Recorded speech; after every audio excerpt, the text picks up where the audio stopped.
Hi hello friends, எல்லாருக்கும் வணக்கம். இன்றைக்கி ஒரு முக்கியமான ஒரு விஷயம் சொல்கிறேன், நல்லா கேளுங்க. நேற்று நைட்டு ஒரு செம்ம கனவுங்க. அந்த கனவு என் லைஃப்பில் நான் அந்த மாதிரி பார்த்ததே இல்லை. ஏன்னா ரொம்ப அது கஷ்டமாச்சு. அது என்ன கனவுன்னு நீங்கள் சொன்னால் சுத்தமாக நம்பவே மாட்டீங்க. அந்த மாதிரி ஒரு கனவு அது என்னன்னு பார்த்தீங்கன்னா, ஒரு விஷயத்தை நம்ம நினச்சினே அப்படியே தூங்குனா அதே மாதிரி கனவு வரும்னு நிறைய பேர் சொல்லுவாங்க. நானும் நிறைய வாட்டி கேட்டுக்கிறேன், நானும் நிறைய வாட்டி பார்த்துக்கிறேன். ஸோ அதே மாதிரி தான் இன்றைக்கி, அதாவது நேற்று நைட்டு தூங்குனேன். நேற்று நைட்டு தூங்குனது பார்த்தீங்கன்னா 11:30 மணி ஆயிடுச்சு.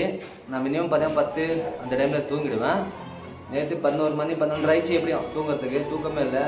இன்னவோ பார்த்தீங்கன்னா மைண்ட் டிப்ரெஷனாக இருந்துச்சுன்னு சரி தூங்கலான்னு தூக்கம் அப்படி திரும்பி தூங்குறேன். ஆனால் தூக்கமே வரலைங்க.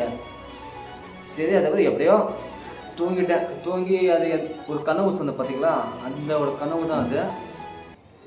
என்னன்னு பார்த்தீங்கன்னா, அந்த மாதிரி ஒரு கனவு எனக்கு சுத்தமாக நினச்சி கூட பார்க்கல.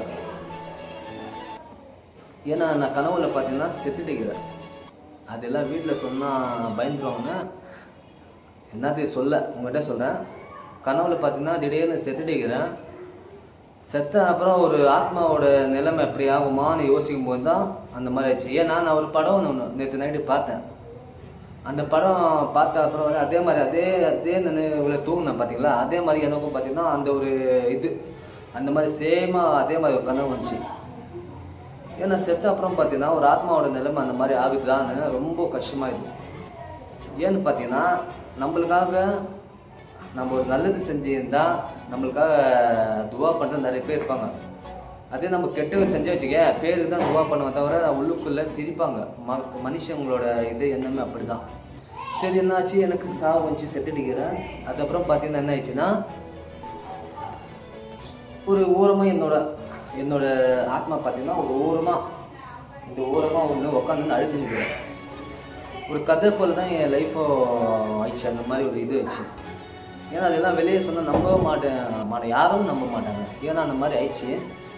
நான் அழுது நிற்கிறேன். எனக்காக பார்த்தீங்கன்னா எல்லா ஜீவனங்களும் என் சொந்தக்காரங்க, ரிலேஷனு, எங்கள் அம்மா, என் ஒய்ஃபு, பசங்கள்லாம் அந்த மாதிரி அழுது நிற்கிறாங்க. ஏன்னா ஒரு மனுஷன் உயிரோடு இருக்கும்போது இல்லாத மதிப்பு பார்த்தீங்கன்னா செத்த அப்புறம் பார்த்தீங்கன்னா அவங்க நம்மளுக்காக அழுகுறாங்க பார்த்தீங்களா. அத்தனை பேர் கண்ணில் நம்ம பார்த்துக்கலாம். அதாவது பார்த்தீங்கன்னா சிம்பிளாக சொன்னால் நம்மளுக்காக ஃபஸ்ட்டு அழுகிற ஜீவன் யார் தெரியுமா? நம்மளோட பசங்க தான், குழந்தைங்க தான். ஏன்னா ஒரு மனுஷன் இப்போது அம்மாவுக்கும் தெரியும், ஆஹா நம்ம பையன் அந்த மாதிரி ஆகிட்டான். சொல்லப்போனால் அம்மா, மனைவி எல்லாரும் அழுகுறாங்க. இதனால பார்த்தீங்கன்னா அந்த ஒரு கண்ணீருக்கு ஃபஸ்ட்டு மதிப்பு யாருக்கு பார்த்தீங்கன்னா குழந்தைங்களுக்கு தான். ஏன்னா என் 2 பசங்களும் பார்த்தீங்கன்னா அழுதுனே இருக்கிறாங்க. அந்த டைமில் பார்த்தீங்கன்னா அவங்களோட மனசு என்ன ஒரு பாடுபட்டிருக்கும், புரியுதா? அது யாரோட கண்ணீருக்கு மதிப்பு தெரில. எனக்கு தெரிஞ்சு ஃபஸ்ட்டு என் குழந்தைங்களோட தான். ஏன்னா என் குழந்தைங்க தான் ஃபஸ்ட்டு என் உலகமே. அந்த மாதிரி ஒரு கனவு வந்துச்சு. செத்துட்டிக்கிறேன். அதுக்கப்புறம் பார்த்தீங்கன்னா நிறைய பேர் இது பண்ணுறாங்க. அதுக்கப்புறம் பார்த்தீங்கன்னா என் பக்கத்தில் இன்னொரு உருவம் உண்மையில்லைங்க. அது உண்மையில் நடந்த கனவுல நடந்த ஒரு உண்மை. ஏன்னா நிறைய டிவியில் யூடியூப்லலாம் நிறைய விஷயம் வந்துருக்கும், செத்த அப்புறம் என்ன ஆகணும்.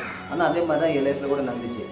ஒரு உருவம், கருப்பு உருவம் பார்த்தீங்கன்னா என் பக்கத்துலேயே இருக்குது. ஏன்னா நான் அதாவது ஒரு மனுஷன் உயிரோடு வரும்போது நல்லது செஞ்சால் இந்த சைடு நல்ல ஒரு ஜின் இருக்கும், கெட்டது செஞ்சால் இந்த சைடு ஒரு ஜின் இருக்கும்.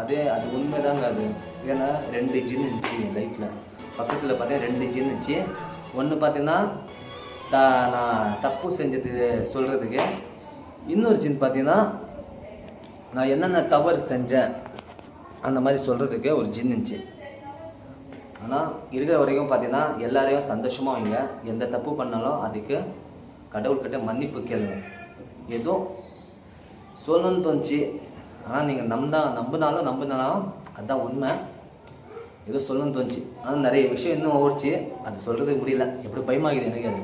சரி ஃப்ரெண்ட்ஸ், இந்த வீடியோ ஃபுல்லாக ஸ்கிப் பண்ணால் ஃபுல்லாக பாருங்கள். ஏதோ பிடிச்சா கேளுங்க, இல்லைன்னா ஸ்கிப் பண்ணிடுங்க. ஓகே, பாய்.